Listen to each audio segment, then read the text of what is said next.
The story of heavyweight boxing cannot be told without first understanding the collision course that brought Muhammad Ali and Joe Frazier together. They were not merely fighters chasing titles, they were forces of nature shaped by different worlds, different beliefs, and different burdens. When their paths finally crossed, it felt less like a scheduled bout and more like destiny asserting itself. Boxing had seen champions before, but never two men who carried so much meaning beyond the ropes. Their rivalry would become a mirror reflecting America itself. Ali arrived as poetry in motion, fast-tongued and faster-footed, redefining what a heavyweight could be. He challenged not only opponents but traditions, authorities, and expectations. To many, he was brilliance and rebellion wrapped in one body. His confidence bordered on prophecy, and his voice echoed far beyond arenas. Every fight felt like a statement, every victory a declaration that the old rules no longer applied. Frazier, by contrast, emerged from grit and silence, forged in hardship rather than spectacle. He fought with relentless pressure, a crushing left hook, and an unbreakable will. Where Ali floated, Frazier stalked. Where Ali spoke, Frazier worked. He represented endurance, discipline, and the quiet fury of a man who fought not for applause but survival. Their differences extended beyond style into symbolism. Ali became a global figure tied to political resistance, cultural change, and outspoken defiance. Frazier, often unfairly cast in contrast, was framed as the establishment's champion despite his own struggles and sacrifices. The media sharpened these narratives, turning a boxing rivalry into a cultural confrontation. Each man became more than himself. He became what others needed him to represent. When Ali was stripped of his title and barred from boxing, Frazier continued forward, climbing the ranks and claiming the heavyweight crown. To some, he filled a void. To others, he stood in Ali's shadow. Yet Frazier earned every inch of his success with blood and resolve. He was not a placeholder. He was a champion who demanded recognition on his own terms. As Ali returned from exile, the tension between them grew heavier. Words spoken in interviews began to wound more deeply than punches ever could. Ali's verbal assaults, meant to sell fights and assert dominance, struck at Frazier's pride and identity. The rivalry became personal, bitter, and irreversible. What began as competition hardened into animosity. The anticipation for their first meeting was unlike anything boxing had witnessed. It wasn't simply a contest for a belt, it was billed as a battle for supremacy, truth, and validation. Fans chose sides with near religious devotion. The fight promised answers to questions that extended far beyond who was the better boxer. It carried the weight of an era. Inside the ring, the contrast was electric. Ali's speed and confidence clashed with Frazier's pressure and power. Each round felt like a debate settled with fists. Neither man yielded ground easily, and the punishment they absorbed spoke to their extraordinary resolve. It was boxing at its most raw and uncompromising. When the final bell rang, the outcome sent shockwaves through the sport. Frazier's victory cemented his place in history, yet it did not bring peace. Instead, it deepened the divide. Ali had tasted defeat, and Frazier had tasted validation, but neither found closure. The rivalry only intensified. What followed was not reconciliation, but escalation. Rematches were inevitable, fueled by pride, revenge, and unfinished business. Every encounter added layers to their story, each more brutal than the last. Their fights became measuring sticks for greatness itself. To face the other was to confront one's limits. The physical toll of their rivalry was immense, but the emotional cost was even greater. Both men carried resentment that aged them prematurely. Their names became permanently linked, each defining the other's legacy. Neither could be discussed without invoking the other, as if history refused to separate them. Fans debated endlessly who was superior, yet the truth lay somewhere deeper. Greatness was not owned by one man alone. It existed in the collision between them. Each brought out something in the other that no opponent ever could. They forced evolution through conflict. That is the mark of a true rivalry. Their battles redefined what heavyweight boxing meant. It was no longer just about size and strength, but heart, identity, and endurance. Younger fighters would study their fights as lessons in courage and sacrifice. Promoters would chase their shadow for decades, hoping to recreate that magic. Few ever came close. Outside the ring, the rivalry hardened public perceptions. Ali was celebrated by many and condemned by others. Frazier was respected but often misunderstood. The nuance of their humanity was lost amid headlines and hype. The world preferred heroes and villains over complex men. As years passed, their rivalry remained frozen in time, replayed endlessly through grainy footage and whispered debates. New generations inherited the story without fully grasping its cost. What they saw was greatness. What they missed was the pain beneath it. The ring had given them glory, but taken its share in return.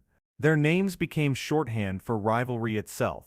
To say Ali versus Frazier was to invoke the highest standard of competition. It symbolized what happens when equals collide without compromise. No shortcuts, no surrender, just two men testing the outer edges of human will. The rivalry also revealed boxing's capacity for both beauty and cruelty. It showcased the sport at its most honest and most unforgiving. There was no illusion in their fights, only truth delivered through violence. Each bout stripped away comfort and left only resolve. Time would eventually move them away from the ring, but it could not erase what they had done to each other. Their bodies carried reminders long after the cheers faded. Their minds carried memories that never truly rested. Some rivalries end with handshakes. Theirs ended with scars. Yet history would come to see that the rivalry was bigger than conflict. It was a shared journey through greatness, suffering, and endurance. Neither man could have become what he was without the other. They were rivals, yes, but also reluctant partners in legend. In the end, the rivalry that defined boxing was not about hatred alone. It was about two men standing firm in who they were, refusing to bend. Their clash reshaped the sport and left a standard that still feels unreachable. Long before reconciliation, before age and reflection, there was this truth. Boxing had never seen anything like them, and it never would again. The wars between Muhammad Ali and Joe Frazier did not end when the final bell rang. What lingered afterward was something heavier than bruises or broken bones. The damage they carried was invisible to the crowd but permanent in their lives. Pain followed them home, settled into their bodies, and refused to leave. Time passed, but the wounds learned how to wait. Every punch absorbed in the ring seemed to echo for years afterward. Aches became companions, stiffness became routine, and rest offered little relief. These were not the glamorous scars fans admired. They were the quiet reminders of what greatness demanded. Each morning was a negotiation with the past. Each step forward carried the weight of every round they had survived. But physical pain was only part of the story. The emotional damage cut deeper and healed slower. Words spoken in anger had taken root, growing into resentment that refused to fade. What was once competitive fire hardened into personal hurt, silence replaced respect, and distance replaced understanding. Ali's sharp tongue, so powerful in building legend, became a weapon that left lasting marks. What began as psychological warfare crossed into territory that wounded pride and dignity. Frazier felt reduced, misunderstood, and publicly humiliated. Applause followed Ali, while Frazier carried the insult alone. For Frazier, the pain was magnified by feeling unseen. His sacrifices were real, his victories earned, yet he often felt erased by the narrative. He had given everything to the sport, yet gratitude seemed selective. That sense of injustice stayed with him. Long after the crowds moved on, Ali, too, carried his own burden. The cost of exile, public criticism, and relentless expectation had shaped him. He fought not only opponents, but the pressure of always being more than a boxer. Behind the bravado lived exhaustion, fear and regret he rarely admitted. His wounds were hidden behind smiles and slogans. Their rivalry locked them in roles neither could escape. Ali was expected to provoke, to dominate, to speak. Frazier was expected to endure, to absorb, to remain silent. These expectations robbed both men of complexity. They became characters instead of humans. As years passed, bitterness hardened into identity. Interviews reopened old scars, and questions about the other man reignited pain. Each mention felt like salt on wounds that never fully closed. The past refused to stay buried, no matter how much distance time created. The public often celebrated the rivalry without acknowledging its cost.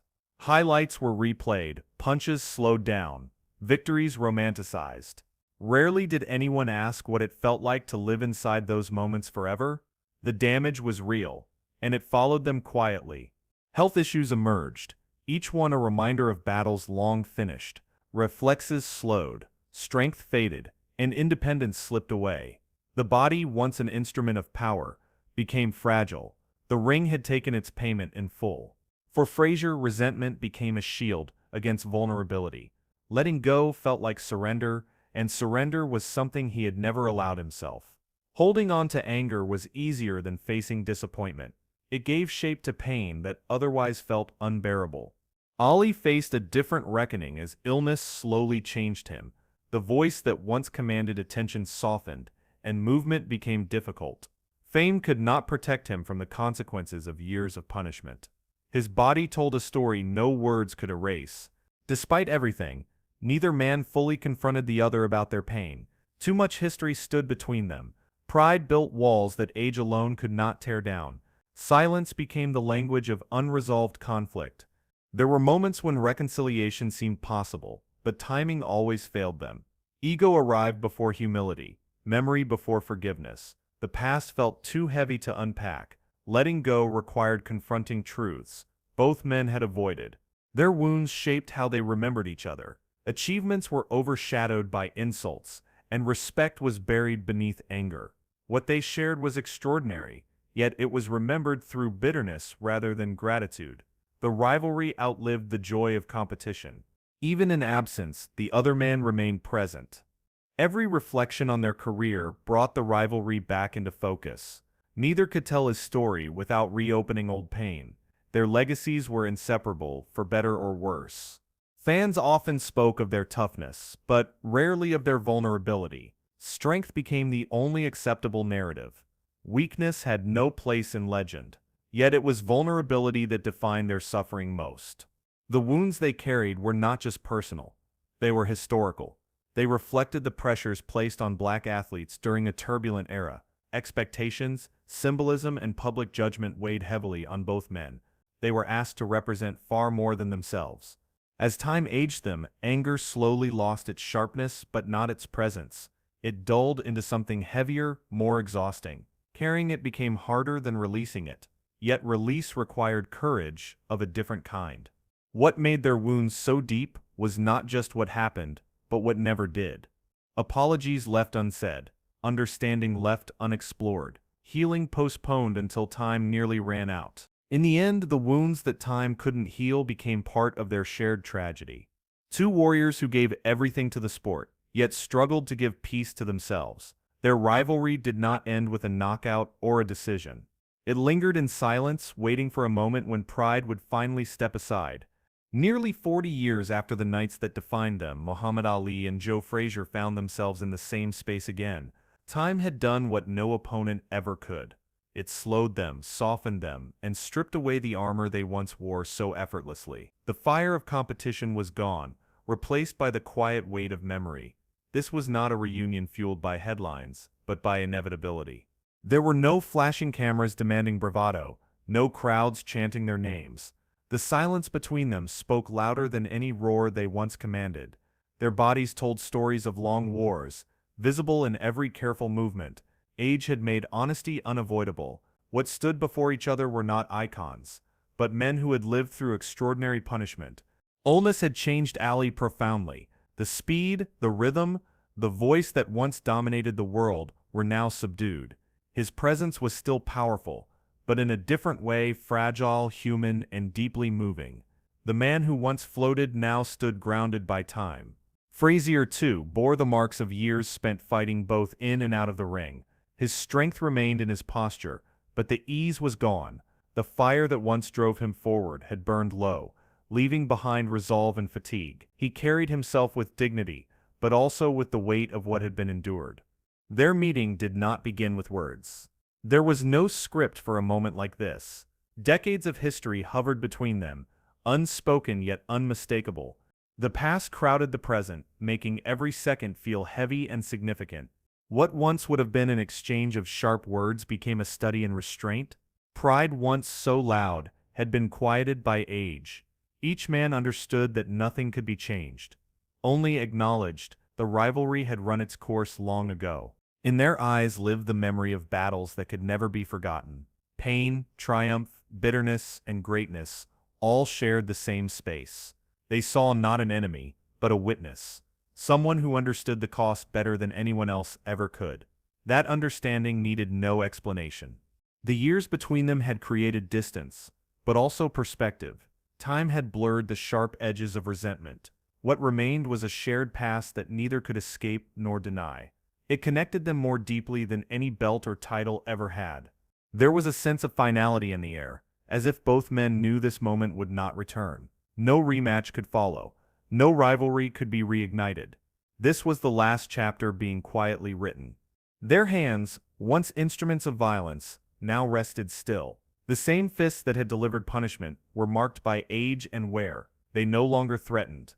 They testified. Every line told a story of sacrifice.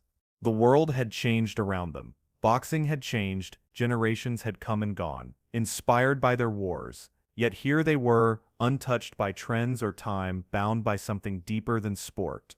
In that meeting, competition had no place. Victory and defeat felt irrelevant. What mattered was presence, the act of showing up after everything that had happened. Simply standing together carried its own meaning. Neither man tried to reclaim the past or rewrite history. There was no need to justify old actions or reopen old arguments. The moment demanded acceptance, not explanation. Age had taught them what pride never could. Their shared silence was not empty. It was filled with recognition.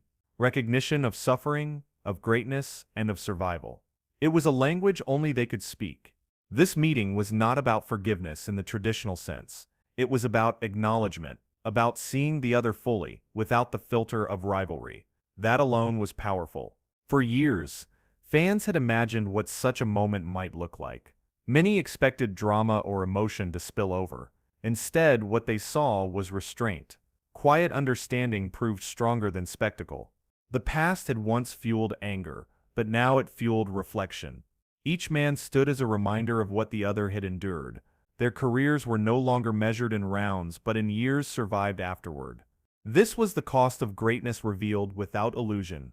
The glory had faded, but the truth remained.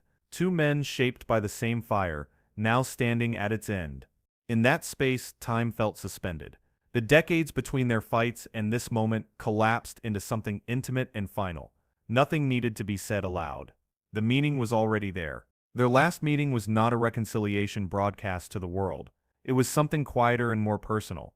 A moment that belonged only to them. After 40 years, the rivalry no longer defined them. What remained was shared humanity. And in that humanity, the story found its calm, inevitable pause. When Muhammad Ali and Joe Frazier stood together, respect did not arrive through speeches or apologies. It came quietly, carried in posture and pause. Years earlier, words had fueled the fire between them. Now words felt unnecessary, even intrusive. Silence became the truest expression of what remained. Their eyes met with an understanding no audience could fully grasp. In that brief exchange lived memories of pain, endurance, and sacrifice. Each recognized the other as the only man who truly knew what those nights in the ring demanded. Respect was no longer something to be proven. It simply existed. There was no dramatic gesture to signal change, no embrace designed for cameras. Instead, restraint defined the moment. The absence of hostility spoke louder than any reconciliation ever could. It showed how far time had carried them. The rivalry that once thrived on dominance had been reduced to reflection. Neither man stood taller than the other. Age had leveled them, stripping away illusion and ego. What remained was equality earned through suffering. Ali's presence, once overwhelming, was now gentle. His expressions carried depth instead of bravado. Frazier watched him not as an opponent, but as a man who had walked the same brutal road. That shift alone marked a profound transformation. Frazier's silence held its own power. He did not need acknowledgement from the world anymore. Recognition from the man who shared his trials mattered more than public praise ever had. In that quiet moment, his dignity stood unchallenged. Respect showed itself in patience. Neither rushed the interaction. There was no urgency, no need to dominate the space. Time, once their enemy, had become the one thing they shared. It allowed the moment to breathe. What they communicated without words was layered and complex. It carried regret without blame, pride without arrogance, and acceptance without surrender. These emotions could not have existed during their fighting years. They belonged only to this stage of life. The past, once a source of anger, softened into memory. Memory did not demand resolution. It asked only to be acknowledged. In acknowledging it together, they reached a form of peace neither had known before. It was subtle, but real. Their respect was not celebratory. It did not erase history or pain. Instead, it honored it. It recognized that greatness often comes at a cost too heavy to celebrate fully. That honesty made the moment profound. There was a shared understanding that neither had won the rivalry outright. Victory had been divided, but the price had been equal. That realization removed the need for comparison. Comparison had lost its power.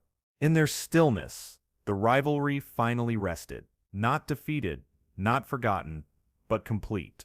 The war no longer needed witnesses. It had already taken enough. What fans often expect from legends is closure wrapped in drama. What they received instead was something more human. Two men allowing the past to exist without letting it control the present. That restraint was its own triumph. Their respect did not rewrite the narrative. It deepened it. It showed that even the fiercest conflicts can evolve when stripped of performance and pressure. Growth, though late, was still possible. The moment carried humility. Neither claimed moral victory. Neither demanded validation. Respect flowed not from agreement, but from shared endurance. That distinction mattered. This was respect forged not in friendship, but in survival. It did not require affection to be genuine. It required only honesty, and honesty had finally found its place. The silence between them was steady, not awkward. It felt earned. Every second reflected years of pain transformed into understanding. Few moments in sport ever reach that level of truth. In acknowledging each other without words, they acknowledged themselves. The rivalry no longer spoke through anger, but through memory, and memory at last was allowed to rest. That quiet respect did what decades of debate never could. It ended the war without declaring a winner. In that ending, both men stood whole. What remained was not forgiveness spoken aloud, but recognition deeply felt, and sometimes that is the purest form respect can take.